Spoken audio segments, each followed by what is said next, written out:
오늘은 화장실 청소를 더 빠르고 효율적으로 하는 방법을 알려드리겠습니다. 화장실 청소를 하다 보면 한 가지 공통점을 발견하게 됩니다.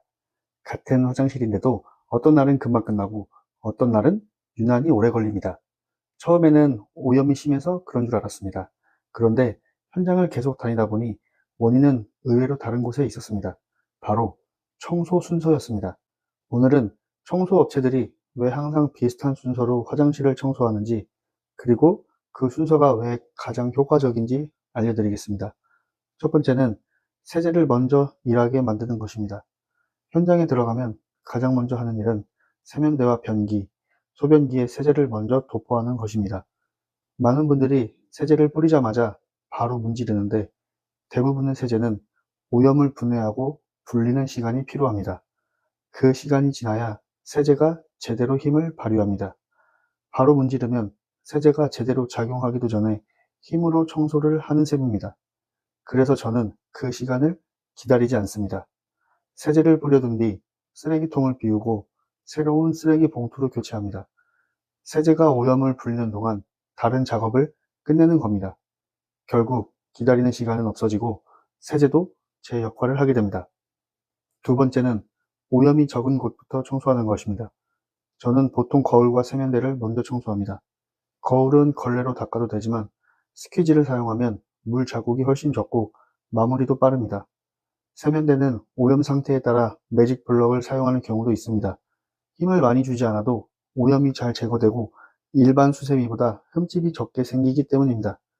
그 다음 마지막에 변기와 소변기를 청소합니다. 어차피 다 닦을 건데 순서가 중요한가? 라고 생각할 수도 있습니다.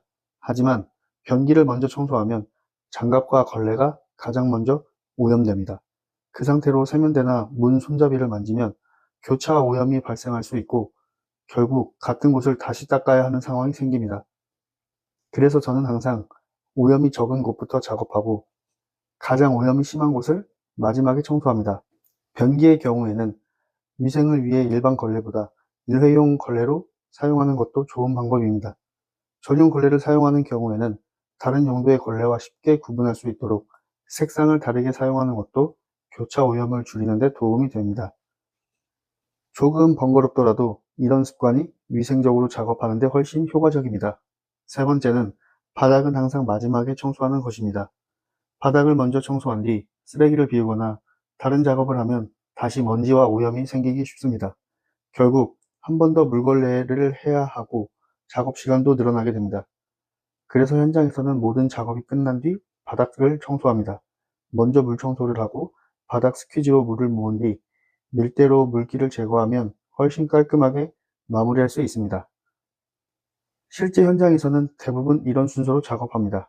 세제 도포, 휴지와 비누 같은 소모품 보충, 쓰레기 및 먼지 제거, 거울 청소, 세면대 청소, 변기와 소변기 청소, 마지막으로 바닥 청소.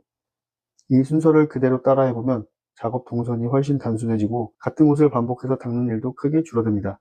처음에는 청소는 힘으로 하는 일이라고 생각했습니다. 하지만 현장을 다니다 보니 작업 시간을 줄여준 것은 더 강한 세제도 더 비싼 장비도 아니었습니다. 결국 가장 큰 차이를 만든 것은 올바른 청소 순서였습니다. 혹시 지금까지 화장실 청소를 하면서 시간이 오래 걸렸다면 세제를 바꾸기 전에 먼저 청소 순서를 바꿔보세요. 생각보다 훨씬 큰 차이를 느끼실 수 있을 겁니다. 다음 시간에도 현장에서 직접 경험하며 알게 된 현실적인 청소 노하우를 알려드리겠습니다. 오늘 영상에서 사용한 물때 제거 폼 클리너는 아래 고정 댓글에 남겨두었습니다. 궁금하신 분들은 참고해보세요.